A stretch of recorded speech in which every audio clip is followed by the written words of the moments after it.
At last, the night is ending. The day is drawing near. The people living in the night will see the long-awaited light. Rising in the darkness from afar, it shines on them, the morning star.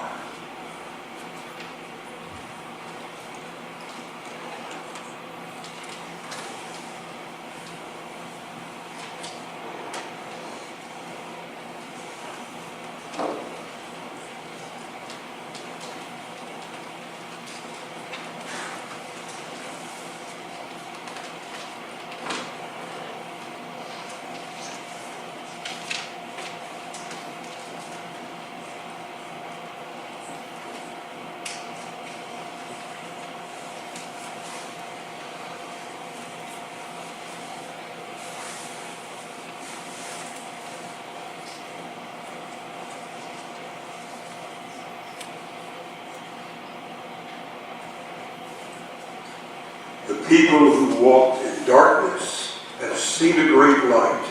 Those who lived in a land of deep darkness, on them has light shined. For a child has been born for us, a son given to us. Authority rests upon his shoulders, and he is named Wonderful Counselor, Mighty God, Everlasting Father, Prince of Peace.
Eternal God, by the birth of Jesus Christ, you gave yourself to the world.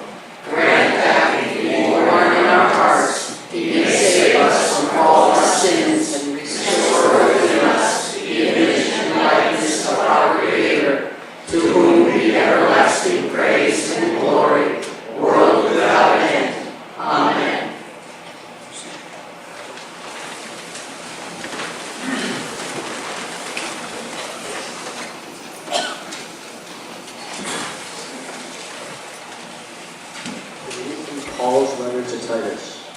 For God has revealed his grace for the salvation of all people.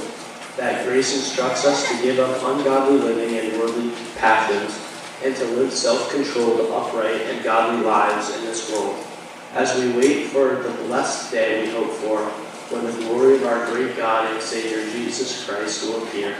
He gave himself for us, to rescue us from all wickedness, and to make us a pure people who belong to him alone and are eager to do good.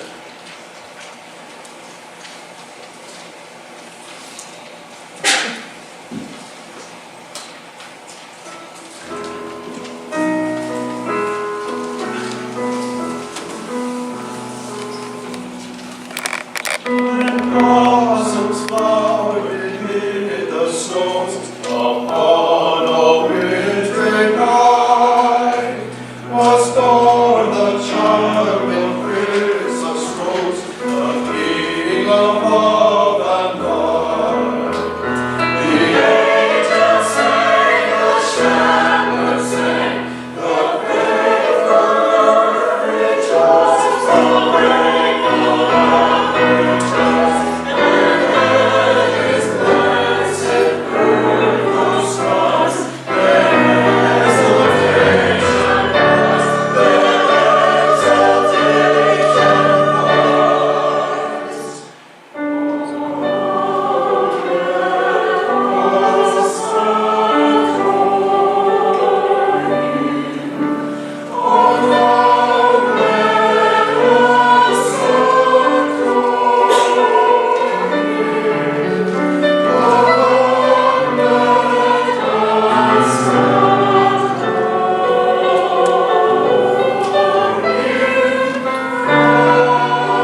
seated for a reading from the Gospel of Luke.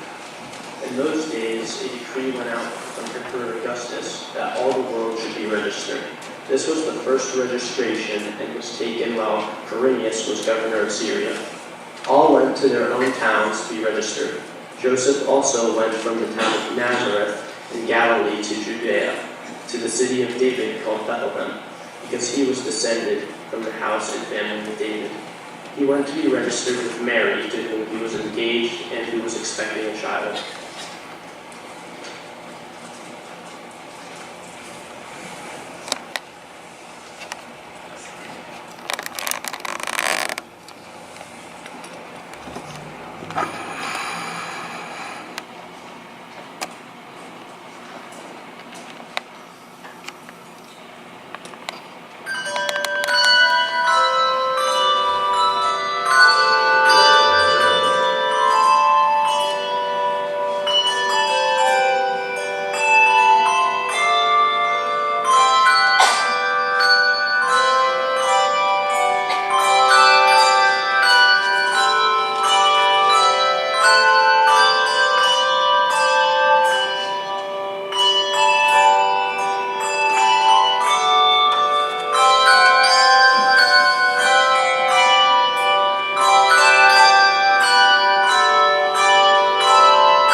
While Joseph and Mary were in Bethlehem, the time came for Mary to deliver her child, and she gave birth to her firstborn son, and wrapped him in bands of cloth and laid him in a manger, because there was no place for them in the inn.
In that region there were shepherds living in the fields, keeping watch over their flock by night.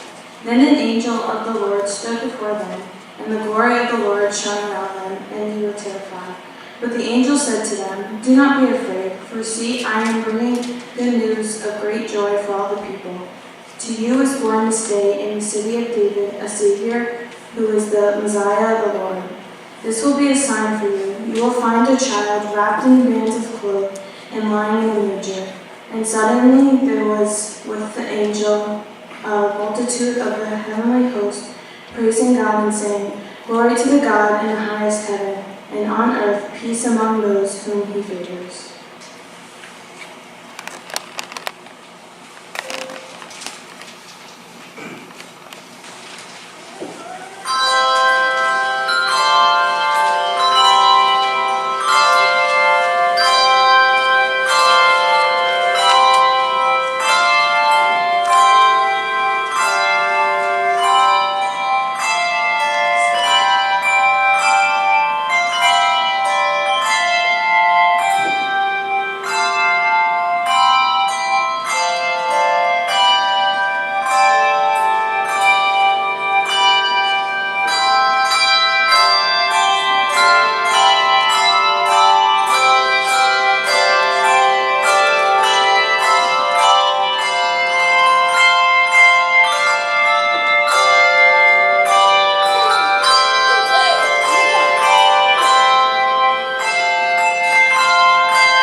When the angels had left them and gone into heaven, the shepherds said to one another, Let us go to Bethlehem and see this thing that has taken place, which the Lord has made known to us. So they went with haste and found Mary and Joseph and the child lying in the manger. When they saw this, they made known what had been told them about this child, and all who heard it were amazed at what the shepherds told them. But Mary treasured all these words and pondered them in her heart. The shepherds returned, glorifying and praising God for all they had heard and seen, as it had been told to them.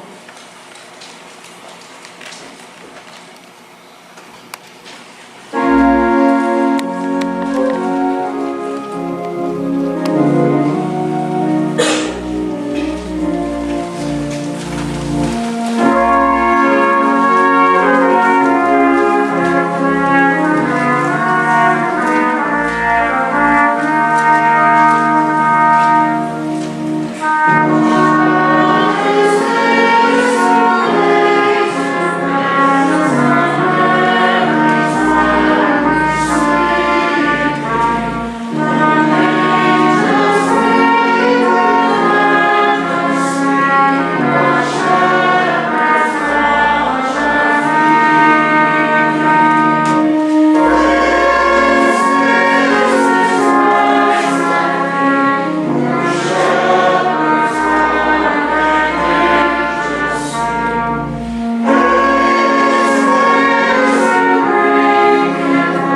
gospel lesson for Christmas Day from the first chapter of John. In the beginning was the Word, and the Word was with God, and the Word was God. He was in the beginning with God. All things came into being through him, and without him not one thing came into being. What has come into being in him was life, and the life was the light of all people.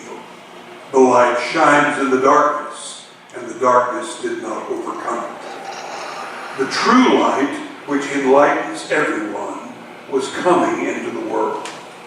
He was in the world, and the world came into being through him, yet the world did not know him.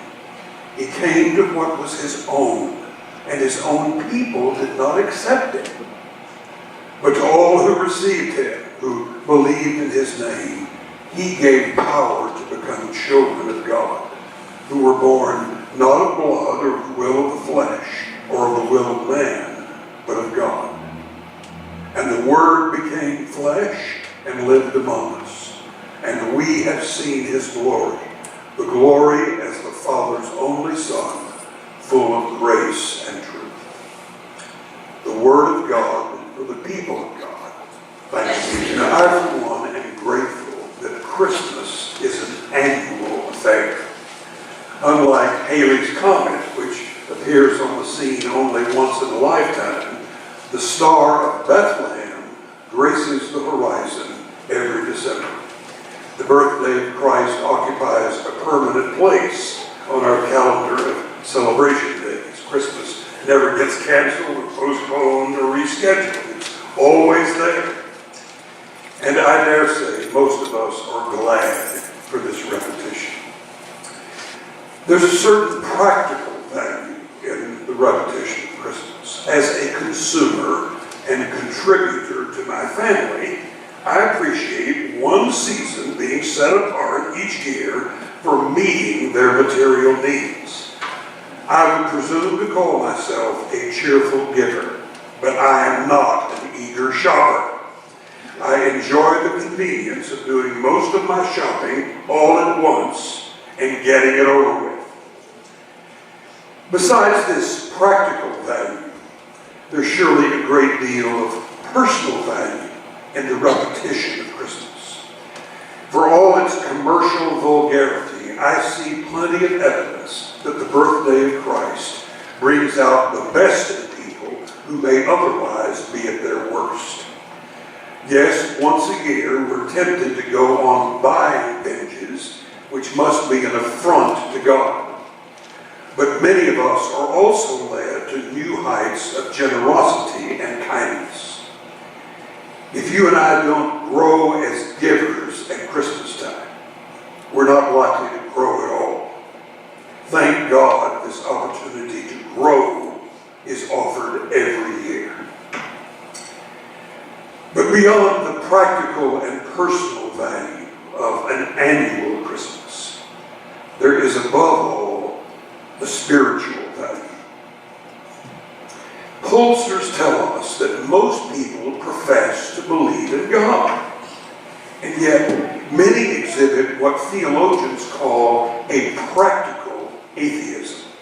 That is, they eat and sleep and work and play as if there were no God. For a lot of folks, God remains an absence, an abstraction, an impersonal prime mover who put in 6 days of honest toil and then took a long vacation. But once a year, the world is transported back in time and space to the days of Caesar Augustus in the village of Bethlehem, where the great God Almighty met us and spoke to us in such an intimate way that we still blush and tremble to think about it.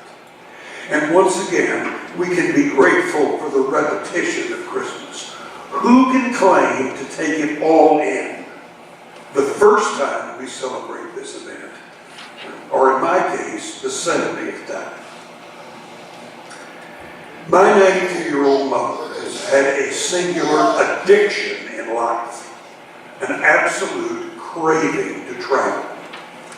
Her first trip to Europe in 1968 whetted her appetite for more, and she returned to that continent on numerous occasions. Every time the opportunity presented itself, she retraced her steps to places like London, Paris, Rome, and especially the Swiss Alps. But at one point in her life, she journeyed in the opposite direction, spending 3 weeks on mainland China, just after that country opened its doors to Westerners. Back then, conditions in China were still primitive, even for privileged tourists. I'll never forget that when she returned home, my father remarked in utter amazement, "Your mother has finally gone someplace she doesn't want to go back to."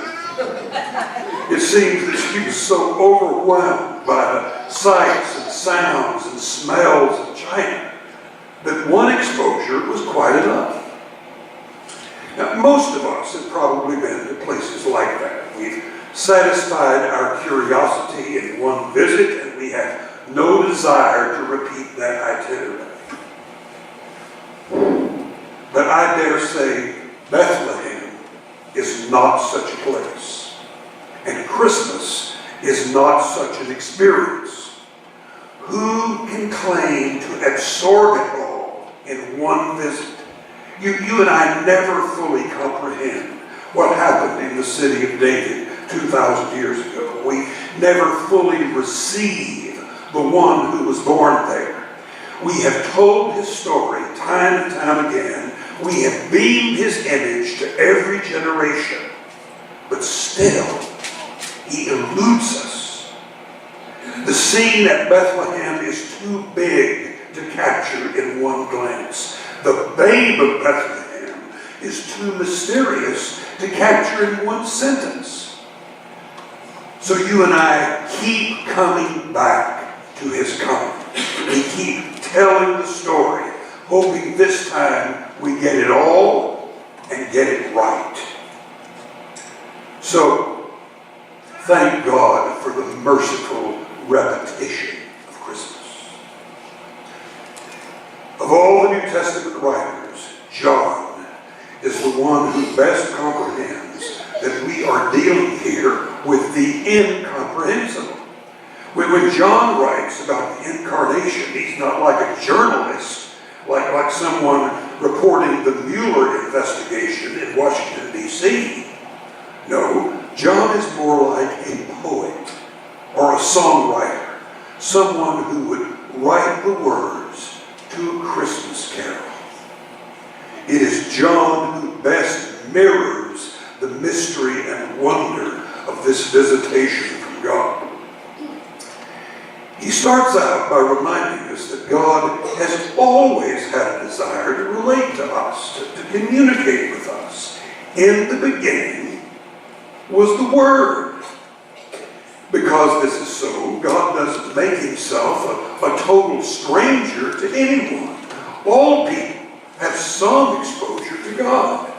None of us is so ignorant or apathetic or self-centered that we are completely in the dark about the divine.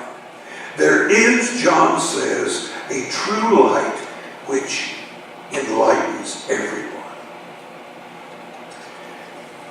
But John insists that there's more to the story. In the fullness of time, this universal light actually comes into our world. The light that was once faint and far off is now so close that we can feel the heat it generates. Or to change the figure, God reveals himself not in a proposition, but in a person. The Word became flesh and lived among us. Those who used to know God only as the subject of a sacred book or as a lofty idea or concept have now encountered him as a human being, up close and personal.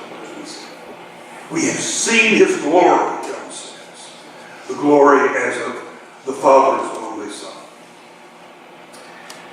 But notice, John goes on to report that this long anticipated revelation was easily overlooked and ruthlessly rejected.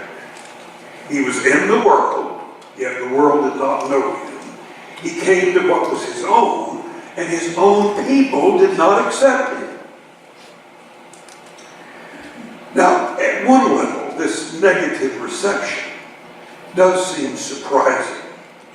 The entire Old Testament has a forward look about it. Prophets and common people alike seem to wait in breathless expectation for the coming of the Messiah. During Israel's exile, Isaiah cries out to God in a vivid image, "Oh, that you would tear open the heavens and come down." The New Testament claim, of course, is that this cry has been answered. God has come to the people since the people can't get to God.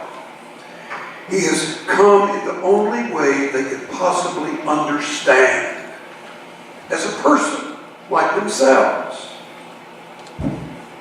And yet, they do not understand. Throughout the life and ministry of Jesus, the reception is always the same. God's own people have eyes, but they do not see, and ears, but do not hear. Those of us who view this event from afar wonder how in the world they could have missed its significance. A little girl once wrote a letter to Santa Claus, which simply said, "I'm 12 years old. I want a talking bird, a kitten, and a goldfish. But most of all, I would like to see God." It's easy to smile at such a childish request, but I think if most of us were honest, we would like to see God too. It boggles the mind that our spiritual ancestors had this opportunity and promptly blew it. And yet, their blindness is more understandable when we remind ourselves how God chose to come and show himself. The birth of Jesus was greeted with a royal welcome by few, yet there were no trappings of royalty about him. His birth gave rise to political intrigue in the courts of Herod, but we have little evidence that it caused a ripple in the average household. The reason is simple. When God chose to disclose himself fully, he did so in the most ordinary of circumstances and in the most commonplace of ways.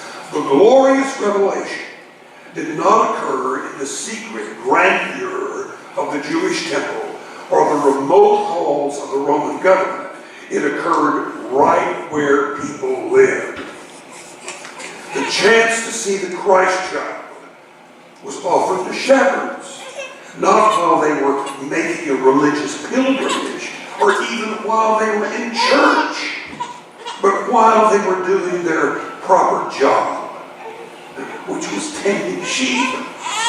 The same news came to wise men right where they were, engaged in their day's business, which was scanning the heavens. Friends, the birth of Christ reminds us that grace often comes disguised, incognito. We look for signs and wonders, but God gives himself in everyday flesh and blood, in quiet service and simple sacrifice. The late Archbishop of Canterbury, William Temple, once remarked that a lot of people tend to think of God as a clergy person. But in the life of Jesus, there is nothing more obvious than his meager interest in specially sacred doings and his profound interest in the most ordinary things of daily life. In his parables, the only clergy represented are the Pharisee praying reign with himself in the temple, and the priest and Levite who bypassed the stricken traveler on the road to Jerusalem. I mean, each of these men comes across as a self-righteous snob who has missed the real point of religion. When Jesus speaks in parables to describe life in the kingdom, the primary characters are what you and I would call lay people. Kings and slaves, bailiffs and debt lords, farmers and fishermen, housewives and children, and all at their secular occupations, with more feasting than fasting and more weddings than funerals. When God reveals himself in human history, these are the places where he shows his face, and these are the people for whom he comes. Is it any wonder then that he was in the world, yet the world did not know him, that he came to what was his own, and his own people did not accept him? The light that came into the world was a commonplace candle, not a gaudy lamp. People were expecting something from Saks Fifth Avenue, and what they got was something from Walmart. I wonder, are you disappointed too? Is a baby in a manger not what you were expecting from God? I love the piece of free verse that sets the record straight. Out of the gospel record comes the mystery of Christmas indeed. Expected was a prophet, a priest, and a king. Received was a child, a helpless one, a commoner. Expectation always seems to outrun fulfillment. Hope is for things better than that which is received. Or so it seems. The mystery of Christmas was that the fulfillment was far more than the expectation. Who could have believed that a manger would outrank a throne, a stable overshadow a palace, or a kingdom outlast an empire? Who can believe? Only those who discover the mystery of Christmas, which sees fulfillment in simplicity to be far beyond expectation and extravagance. Who can believe? You can believe that the mystery of this Christmas will far exceed all of your hopes and all of your expectations.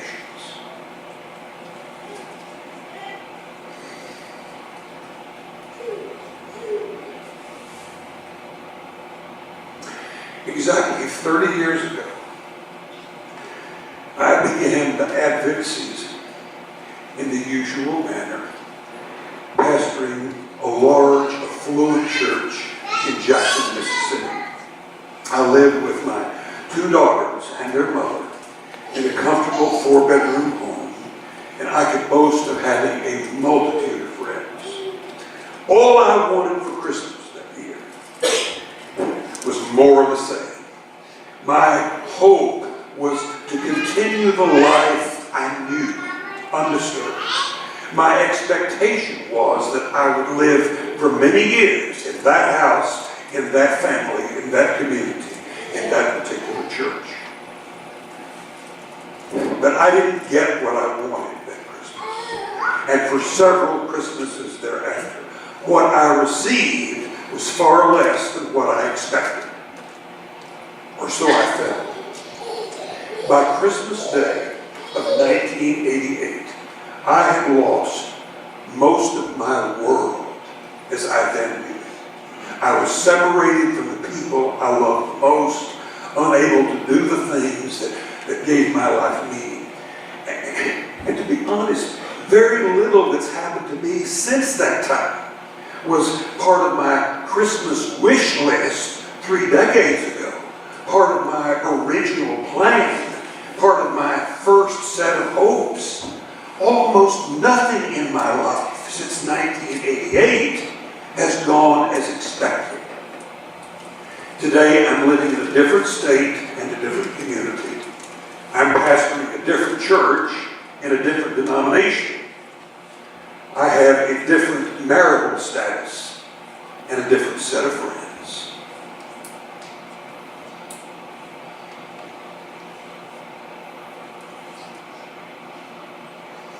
But at long last, I'm here to tell you that the fulfillment is better than the expectation.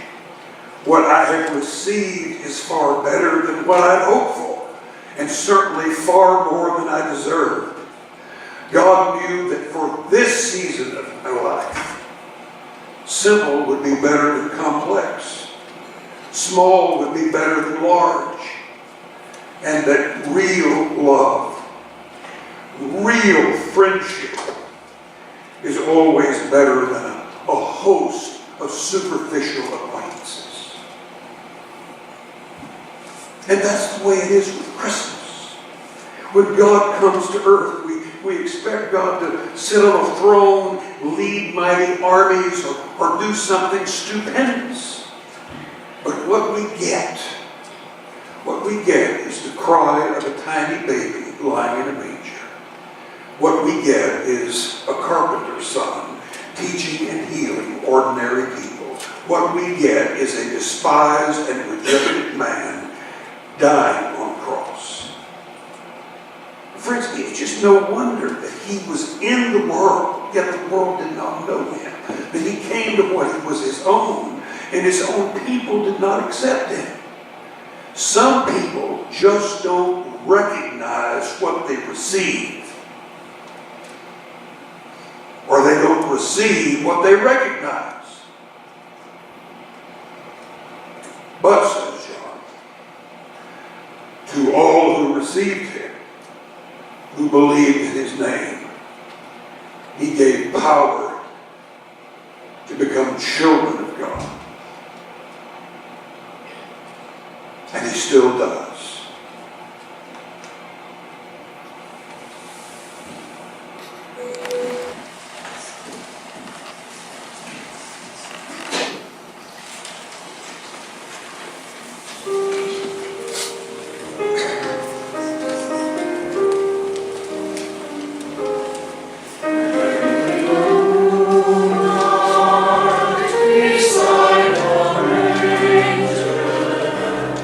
Bring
Jesus said, I am the light of the world.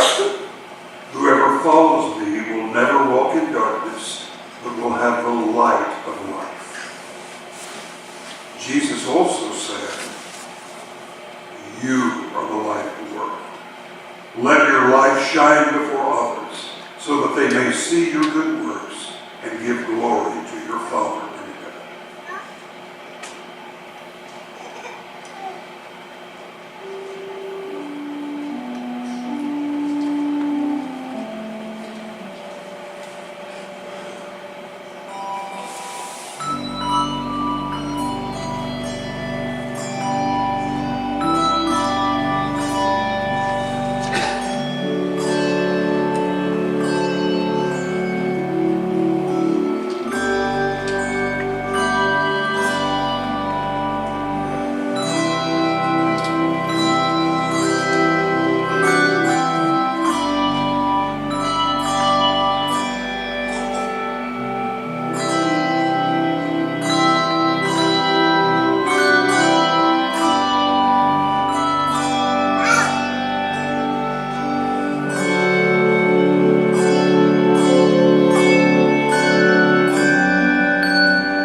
In him was life, and the life was the light of all people. The light shines in the darkness, and the darkness did not overcome it. And now may the light that brightens all the world, love's pure light in Jesus Christ, shine on you and in our lives